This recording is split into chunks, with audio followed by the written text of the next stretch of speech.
ଦୁଇ ଦିନ ତଳେ ମାଉଲିଭଟା ଗାଁରେ ଗୋଟେ ରେଡ୍ କରାଗଲା। ସେନ ବିଭିନ୍ନ ଶାଗୁଆନ ଗଛର କାଠପତ୍ର ଜବତ ହେଲା, ମେସିନ୍ ଜବତ ହେଲା। ମେନ୍ ଏକ୍ୟୁଜ୍କୁ ଛାଡ଼ିଦେଲେ ଏବଂ ଗୋଟେ ଗୁଲି ମଜୁରୀ ଲାଗିଥିବା ଲୋକକୁ ଗିରଫ କଲେ ଏବଂ ତାକୁ ମେନ୍ ଏକ୍ୟୁଜ୍ କରିକି ବର୍ତ୍ତମାନ ଜେଲକୁ ପଠାଇଦେଲେ, ଯାହା ଅତ୍ୟନ୍ତ ଦୁଃଖଦାୟକ ବିଷୟ। ମେନ୍ ଏକ୍ୟୁଜ୍ ସହିତ ରେଞ୍ଜର ସଲାସୁତରା କରିକିରି ତାକୁ ଛାଡ଼ିଦେଲେ। ତା ଗୋଟେ ନିରୀହ ଲୋକକୁ ଆଜି ସେ ଗିରଫ କରିଛନ୍ତି, ଅତ୍ୟନ୍ତ ଦୁଃଖଦାୟକ ବିଷୟ। ଗତ 4 ବର୍ଷ ହେଲା ସେ ରେଞ୍ଜର ଥିଲେ, जो समय से विभिन्न प्रकार दुर्नीति संपृक्त थिला तांकर एवं वर्तमान से वर्ष हेब जाइथिले कुआडे अन्य स्टेशन को एवं पुणी फेरी आइछंती। ताल निश्चित भाव में नुआपड़ा प्रति जो तांकर विभिन्न प्रकार दुर्नीति करथिले नुआपड़ा रे, सो से दुर्नीति पैसा कमावा शिखिथिले ताको से भूली पारि नाहंती।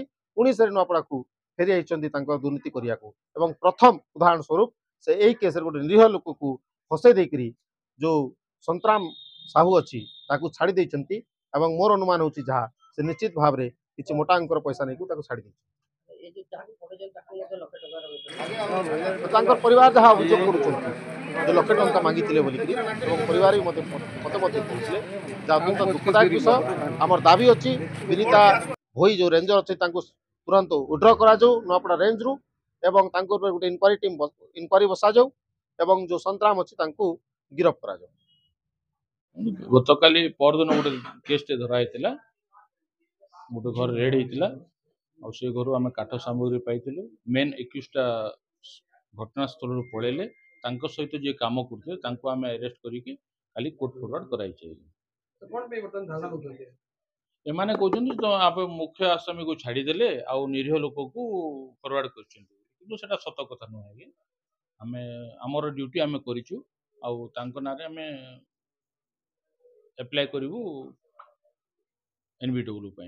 सर आ गोटे अभियोग आछि त घर लोक अभियोग करछन्ती जहा को धराई छि तो कोठाड धराई छि ताको छाडी देबा पई पाटा पाटी 1 लाख टंकार 1 लाख टंका मगाइतला लाख टंका न दे परिबो ताको फ्रॉड धराई छि ए प्रकार अभियोग ताको परिवार लोक आछन्ती। देखो एता आपण ना मोठू बेटर जानिबे एटा सब मिछ कथा किए गरीब लोगोड किए 1 लाख नेलाणी हम तो जानिनु।